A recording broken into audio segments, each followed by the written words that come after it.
beloveds, it's Karuna here, and every time we gather on this channel, I envision us together in a room, a nice, comfortable, cozy room. We all have our drinks in hands, and we are gathered in the name of respect for each other, in the name of co-creativity, inspiration, and we're gathered with the great truth with a capital T. The reason I take this approach is that we are all tired of being talked at. You know that feeling of being talked at? And we're bombarded it on every day on the news. We're being talked at. We're trying to be convinced of something. I try to reel that back in because we were spoken to, most of us were spoken to in such a way when we were younger where we were talked at. People were more interested in controlling us than truly relating to us. Right? You with me on this? And when we come together in ease, we feel safe. And when we feel safe, we return to our natural state, which is the ultimate goal of this channel, to help you feel at ease, to help you feel safe, so that you can return to and reclaim your natural state. So if you don't have a drink yet, please go ahead and get one, cozy up in a nice comfortable chair, and we will take off for the topic of this video today. And the topic is pain and mental suffering. Pain and mental suffering. Now, when we experience mental suffering, this deep pain, this agony that sometimes just cuts like a swath through our heart, feels like somebody took a knife yet again and twisted it. When we feel this much pain, I want you to know it is okay. It is okay to feel this pain. It is okay to feel this suffering. Many of us who have been on the journey of spiritual growth, of transformation, well, somehow we came out with the idea, well, we shouldn't feel pain. We did 10,000 mantras in the course of 2 hours, so therefore I should be pain-free. That is a fallacy. It's an untruth. It is not true.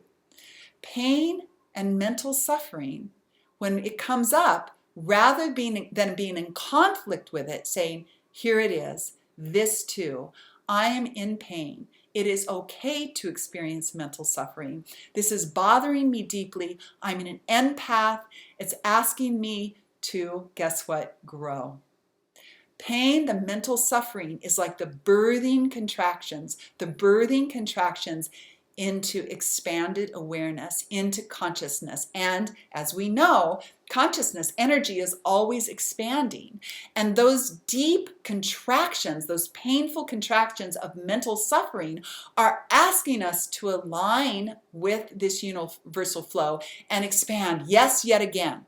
Yes, yet again. Just when you thought you couldn't expand anymore, guess what? Yet again, you will expand again and release old notions that don't serve, old constructs, conditioning that don't serve until we become, guess what? Transparent. There's this beautiful transparency around us. I'm not talking vacuous. I'm talking the transparency that says, and we are leading each other home. We are guiding each other home. We are walking each other home. As one of my teachers, Ram Dass, says so beautifully, we're walking each other home. Now, your mind, your dear mind, came here in search of truth. And the mind pairs with a separate self, and it gets initially very excited about searching through the truth, through intellect, through subjects, through hobbies, through topics, through salons where you and your friends banter back and forth. All these expansive topics are considered. That's wonderful. That is absolutely wonderful. And at the same time, the mind will not, on this path of growth and transformation, the mind will not quit until it's reached the understanding of the great truth with a capital T. The ultimate truth.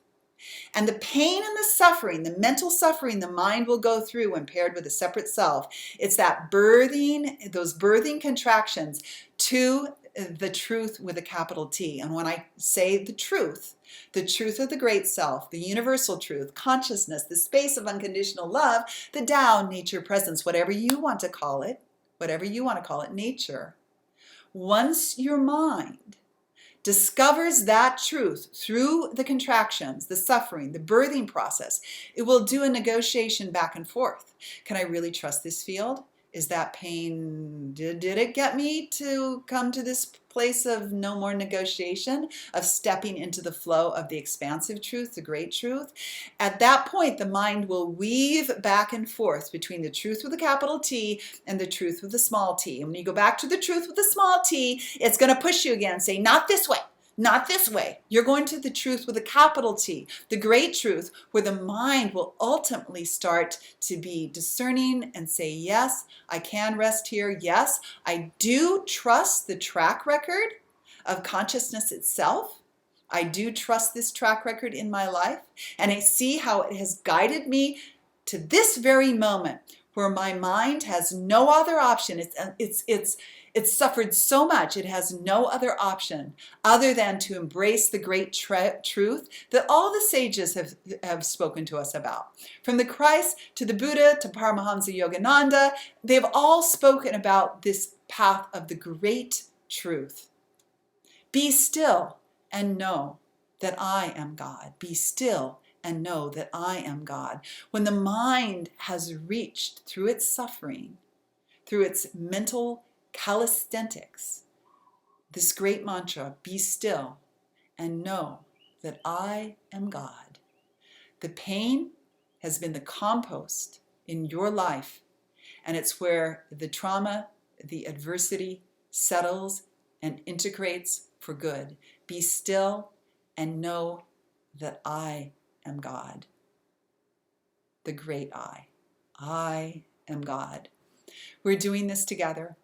If you'd like to sign up for my newsletter, please do so in the text section below this video. And also, I offer private sessions. I'll leave information about how to get a hold of me, reach me for private sessions at the end of this video and also in the text comments.